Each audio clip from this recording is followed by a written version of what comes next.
Result बनाने के लिए मैंने यहाँ पे MS एक्सेल को ओपन कर लिया है। यहाँ पे हम हेडर के रिजल्ट टाइप करेंगे। आप यहाँ पे अपने स्कूल का भी नाम दे सकते हैं। मैं यहाँ पे रिजल्ट देती हूँ। हो गया, इसको बाद में हम डेकोरेट करेंगे। उसके बाद यहाँ पे हम सीरियल नंबर टाइप करेंगे। उसके बाद नेम टाइप करेंगे। फिर हम सब्जेक्ट हिंदी, उसके बाद इंग्लिश, मैथ्स, फिर साइंस, उसके बाद ड्राइंग, उसके बाद हमारा टोटल नंबर, उसके बाद परसेंटेज, उसके बाद ग्रेड के बाद डिवीज़न, फिर हमारा पास एंड फेल। ये हमारा हेडिंग हो गया है। हो गया। सबसे पहले हम यहाँ पे सीरियल नंबर टाइप करेंगे 1 2। उसके बाद हम इस तरीके से ड्रैग करके यहाँ से हम नीचे खींचेंगे तो हमारा ऑटोमेटिक नंबर जनरेट हो जाएगा। हम 10 तक का नंबर लेते हैं। फिर हम इसके बाद हम सबसे पहले हम यहाँ पे टेबल बॉर्डर ले लेते हैं ताकि आपको अच्छे से समझ में आए। सभी रेंज को सेलेक्ट करेंगे।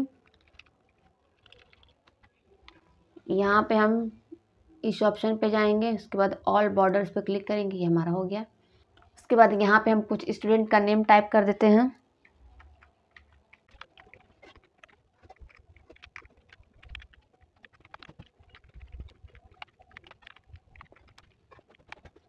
उसके बाद स्टूडेंट नंबर के लिए हम कोई भी रैंडम नंबर जनरेट कर लेंगे।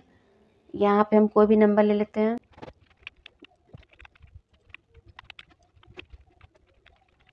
मैंने यहाँ पे नंबर टाइप कर लिया। उसके बाद हम यहाँ पे टोटल करेंगे।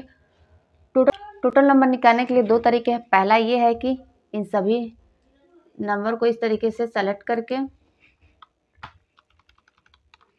यहाँ पे हमारा ऑटो सम का ऑप्शन दिया है, इस पर हम क्लिक कर देंगे। ये देखिए हमारा टोटल नंबर फाइंड हो गया। दूसरा तरीका ये है कि इसको हम फॉर्मूले का यूज करके करेंगे। उसके लिए हम एक फॉर्मूला यूज करेंगे इक्वल टू सम, ब्रैकेट लगाएंगे। उसके बाद इन सभी रेंज को इस तरीके से सेलेक्ट करेंगे, ब्रैकेट को बंद करेंगे, इंटर कर देंगे। ये देखिए हमारा टोटल नंबर फाइंड हो गया है। इसको इस तरीके से ड्रैग करेंगे, सारे का हो गया। उसके बाद हम परसेंटेज निकालेंगे। परसेंटेज निकालने के लिए भी एक फॉर्मूला है। उसके लिए हम एक फॉर्मूले का यूज करेंगे। लिखेंगे इक्वल टू, उसके बाद टोटल नंबर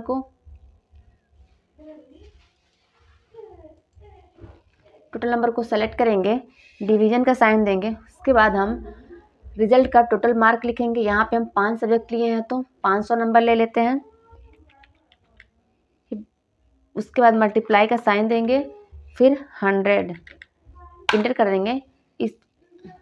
ये देखिए हमारा परसेंटेज निकल के आ गया। इस तरीके से इसको भी ड्रैग करेंगे तो ये हमारा सारे का परसेंटेज आ गया है। उसके बाद हमारा ग्रेड है। ग्रेड निकालने के लिए यहाँ पे हम एक फॉर्मूले का यूज करेंगे। यहाँ पे हम टाइप करेंगे इक्वल टू, इफ़, ब्रैकेट लगाएंगे। उसके बाद परसेंटेज वाले रेंज को सेलेक्ट करेंगे, ग्रेटर देन इक्वल टू 80 लिखेंगे। उसके बाद कॉमा देंगे, डबल इन्वर्टेड कॉमा में हम A+ लिखेंगे। इसका मतलब ये है कि जिनके भी परसेंटेज 80 से ज़्यादा हो उनको A+ ग्रेड मिलेगा। वापस से हम फॉर्मूला लिखेंगे, ब्रैकेट लगाएंगे, फिर से हम इसी रेंज को सेलेक्ट करेंगे, ग्रेटर देन इक्वल टू 70 लिखेंगे। उसके बाद कॉमा देंगे, डबल इन्वर्टेड कॉमा में हम A लिखेंगे। इसका मतलब ये है कि जिनके भी 70 से ज़्यादा हो उनको A ग्रेड मिलेगा। फिर से कॉमा देंगे, वापस से फॉर्मूले का यूज करेंगे, फिर से हम इसी रेंज को सेलेक्ट करेंगे, ग्रेटर देन इक्वल टू 60 लिखेंगे। कॉमा देंगे, डबल इन्वर्टेड कॉमा में हम B लिखेंगे। इसका मतलब ये है कि जिनका भी 60 से ज़्यादा हो उनको B ग्रेड मिलेगा।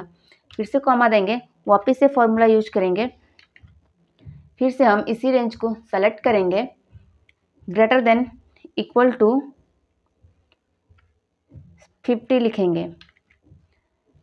कॉमा देंगे, डबल इन्वर्टेड कॉमा में हम D लिखेंगे। यानी कि जिनके भी 50 से ज़्यादा हो उनको 50 और 60 के बीच में हो उनको D ग्रेड मिलेगा। उसके बाद कॉमा देंगे, वापस से फॉर्मूले का यूज करेंगे, ब्रैकेट लगाएंगे, फिर से हम इसी रेंज को सेलेक्ट करेंगे, ग्रेटर देन इक्वल टू 40 लिखेंगे, कॉमा देंगे, डबल इन्वर्टेड कॉमा में हम सी लिखेंगे। इसका मतलब ये है कि जिनके भी 40 और 50 के बीच में परसेंटेज हो उनको सी ग्रेड मिलेगा। कॉमा देंगे, वापस से फॉर्मूले का यूज करेंगे, फिर से हम इसी रेंज को ब्रैकेट लगाएंगे, वापस से इसी रेंज को सेलेक्ट करेंगे, उसके बाद हम ग्रेटर देन लेस देन 40 लिखेंगे, यानी कि जिनका भी 40 से कम हो उनको वो स्टूडेंट फेल हैं। यहाँ पे हम फेल लिखेंगे।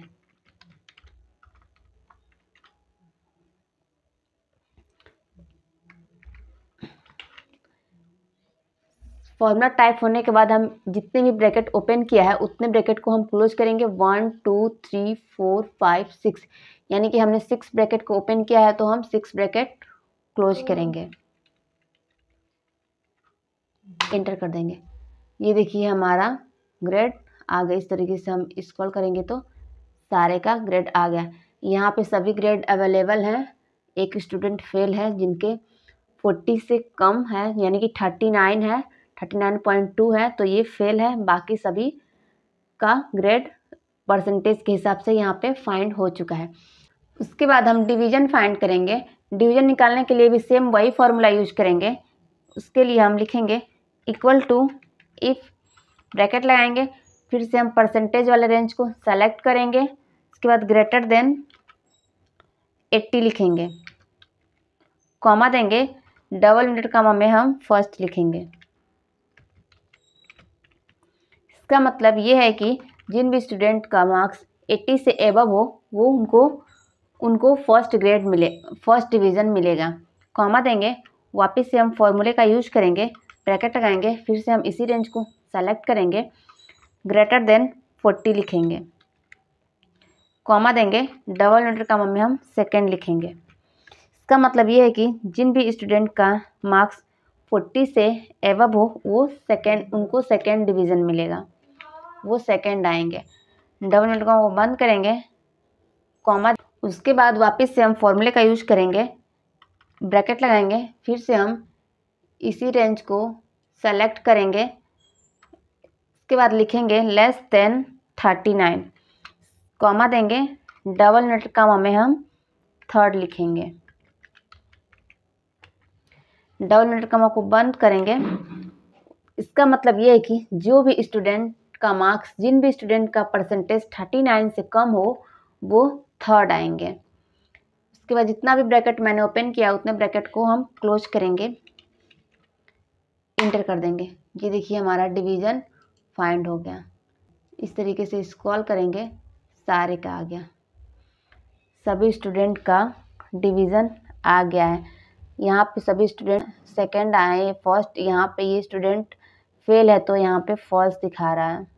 पास फेल के लिए हम यहाँ पे फॉर्मूला टाइप करेंगे, इक्वल टू, इफ़ ब्रैकेट लगाएंगे, उसके बाद फिर इसी रेंज को सेलेक्ट करेंगे, उसके बाद ग्रेटर देन का साइन लगाएंगे, लिखेंगे 40, कॉमा देंगे, डबल इन्वर्टेड कॉमा में हम पास लिखेंगे, डबल इन्वर्टेड कॉमा को बंद करेंगे, कॉमा देंगे, उसके बाद फिर से डबल इन्वर्टेड कॉमा में हम फेल लिखेंगे, डबल इन्वर्टेड कॉमा को बंद करेंगे, उसके बाद हम ब्रैकेट को बंद करेंगे। इसका मतलब ये है कि जिन भी स्टूडेंट का परसेंटेज 40 से ज़्यादा हो वो स्टूडेंट पास हो, और नहीं तो बाकी जो भी 40 से कम हो वो फेल हैं। तो ये हमारा फॉर्मूला हो गया, इंटर करेंगे। ये देखिए हमारा पास आ गया। इस तरीके से हम ड्रैग करेंगे तो सारे का आ गया। इसमें एक स्टूडेंट फेल है और बाकी सब पास हैं। ये हमारा रिजल्ट बनके तैयार हो गया। अब हम इसको थोड़ा सा डेकोरेट कर लेते हैं। इसके लिए थोड़ा सा हम इस रेंज को बड़ा करते हैं, इस तरीके से सभी को बोल्ड करते हैं।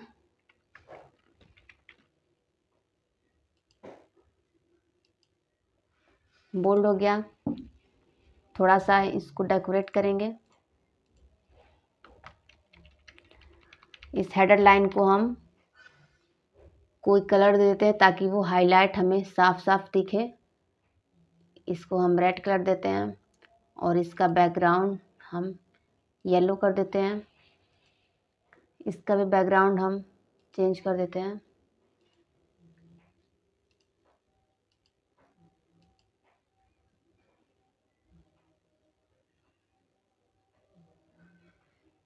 इसको हम इस कलर से करते हैं।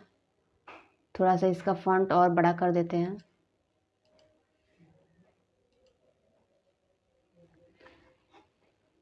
इस नेम को भी हम कोई भी कलर दे देते हैं ताकि नेम भी हाईलाइट्स हो जाए।